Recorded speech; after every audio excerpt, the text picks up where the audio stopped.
नमस्कार, माझ्या व्हिडिओमध्ये तुमच्या सगळ्यांचं खूप खूप स्वागत. श्री स्वामी समर्थ, जय जय स्वामी समर्थ या गोड शब्दांनी आपण आपल्या व्हिडिओची सुरुवात करणार आहोत.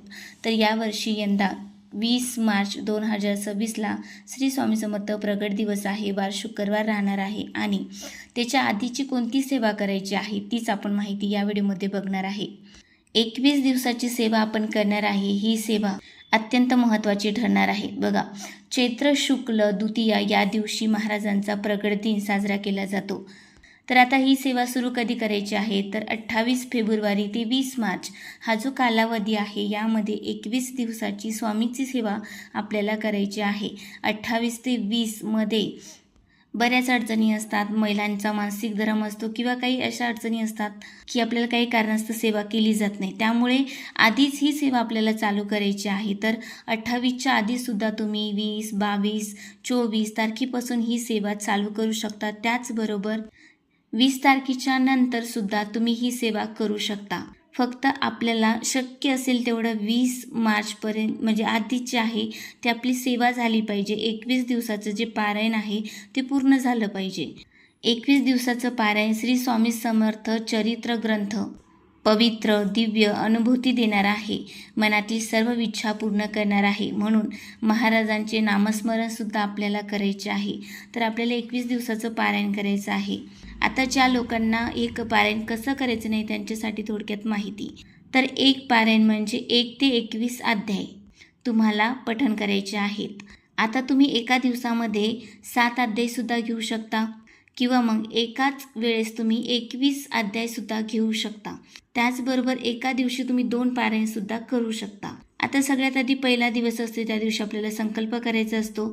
स्वामींच्या मठात जायचं आहे. तिथे नारळ खडी साखर अर्पण करून आपल्याला संकल्प घ्यायचा आहे की मी ही सेवा करणार आहे ती तुम्ही माझ्याकडून करून घ्या. आणि नंतर आपल्याला दुसऱ्या दिवशी म्हणजेच की स्वामींचे सगळ्यात आधी स्तवन म्हणायचे आहे. एकदा स्तवन पठण करायचे आहे आणि नंतरच आपल्याला स्वामी चरित्र अमृताचे पठण करायचे आहे.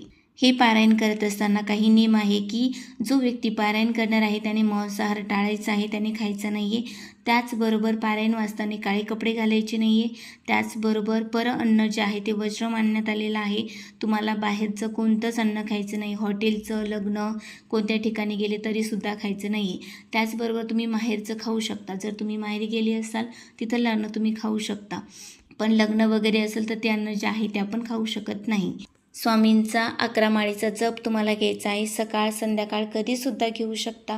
आता तुम्हाला एका ठिकाणी बसून एवढं पठण नाही केलं जात, 21 अध्याय नसतील घेतल्या जात तर तुम्ही सकाळी 7 अध्याय घेऊ शकता आणि संध्याकाळी 7 अध्याय घेऊ शकता. छोटे मुलं असतील किंवा काही अडचणी असतात त्यामुळे आपण एका टायमाला जर पूर्ण पठण नाही करू शकलो तर 7-7 असे तुम्ही करू शकता. खरं तर महत्त्वाचं असं असतं की सेवा करणं हीच महत्त्वाची आहे. तुम्ही मनाभावाने कशी सेवा करा. फक्त शक्य असेल तर एकाच वेळेस करण्याचा प्रयत्न करा. पण अडचणी असतील तर मग उठला तरीसुद्धा चालता. हा व्हिडिओ आधी करत आहे कारण आपण आजपासून सुद्धा ही सेवा चालू करू शकतो जर करायची असेल तर, की जेणेकरून 20 मार्चपर्यंत आपली सेवा आधी झाली तरी चालते. त्याची सांगता फक्त तुम्ही शेवटच्या दिवशी म्हणजे 20 मार्चला करू शकता. तुम्हाला जसे जमेल तशी सेवा करा. या सेवेचा खूप चांगला अनुभव आहे त्यामुळे नक्की करा. व्हिडिओ आवडले असेल लाईक, शेअर, सबस्क्राईब करा. परत भेटूया अशा छोट्याशा व्हिडिओनी. धन्यवाद.